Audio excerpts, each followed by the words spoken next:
Hello guys, welcome back to Javi and Eli Travels. On today's video, we want to show you the floating table that we built for our customer. It was super easy to install and we used a wood desktop table that we purchased from Ikea. Today's video tip is that if you guys don't mind buying items that have been returned or that have little defects or small scratches here and there for your builds, you can find all of these things at super good prices in the clearance section of IKEA stores. They have tables, countertops, anything like that.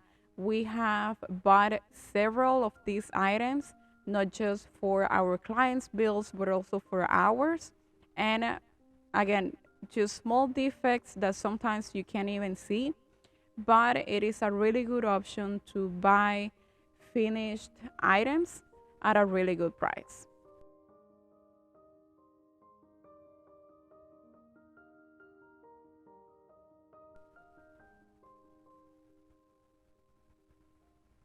For this area, our customer wanted a table that she could use for her laptop to do some work and also an area for her children to do homework and have dinner.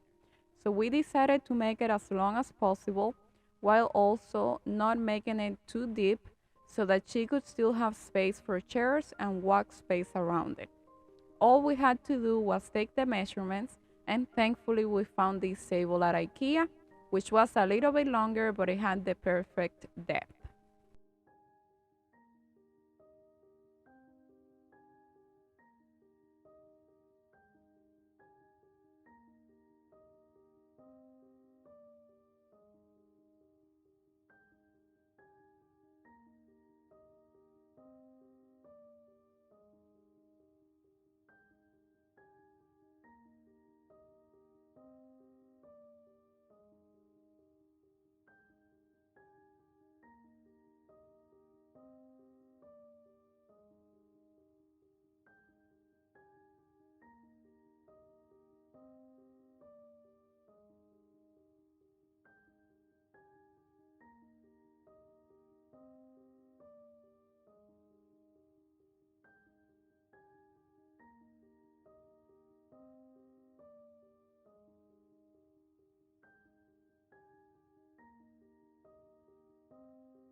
Once in place, we did not want any screws showing up on the table itself, so we glued it down with construction grade silicone and we screwed from the bottom up, making sure that none of the screw tips would show up on the table.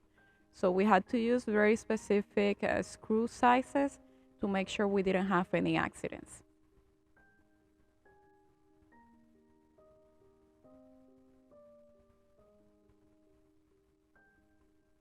We also went ahead and put some tape around it to create a seamless look by covering all of the borders of the table with silicone. That way there will be no gaps left between the wall and the table.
We also put some cardboard to cover the entire table since we didn't want to have any accidents with the silicone that we were about to apply. We definitely did not want to damage the beautiful surface of the table.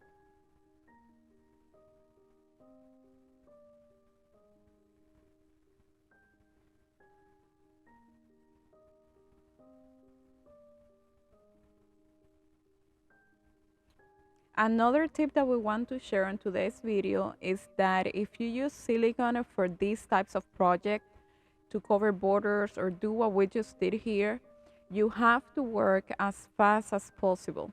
As you get to see, as soon as Javi applied the silicone, he went ahead to smooth her out and almost immediately he removed all of the tape. This is because if you wait for the silicone to dry up completely in order to remove the tape, then the tape can, number one, get stuck with the silicone, and number two, if you're able to retire it, it would leave a slip on the silicone that can cause the silicone to come off later on.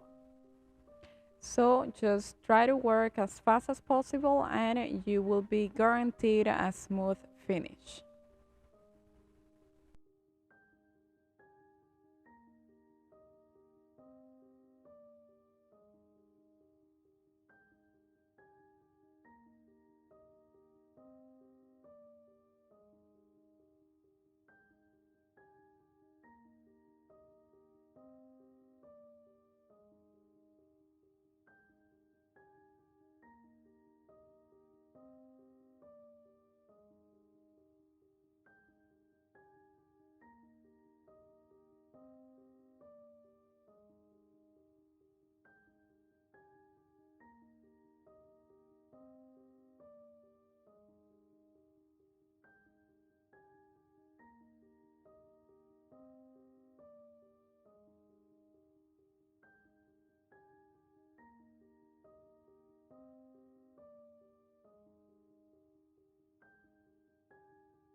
Since on this particular day the table was finished rather quickly, we also worked on doing some finishing touches to the cabinet that we had previously built for the fridge. I think the details we added made everything look much better. We also covered all of the visible screws with more wood putty and retired some more of the black sticky silicone glue that was in the ceiling.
As you can see from this angle, the fridge cabinet, we were able to push it back by at least 4 inches, which in an RV can make a world of difference. And that was one of our goals when we built the cabinet, was to give our customer more hallway space.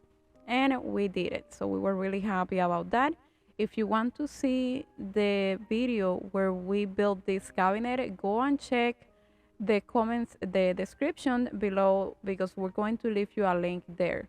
And we also have put up a few other videos about the entire build and renovation of this RV, so you can go and check them out. They're all on our channel.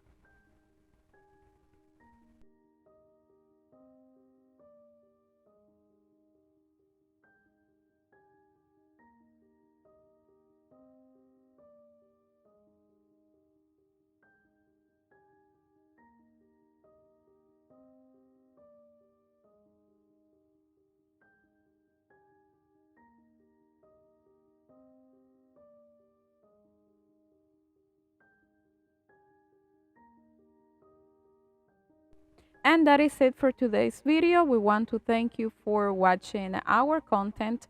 Remember that we are on Facebook and Instagram as Javi and Eli Travels, and we also have a blog with more information, javiandelytravels.com. We will see you on the next video. Bye bye.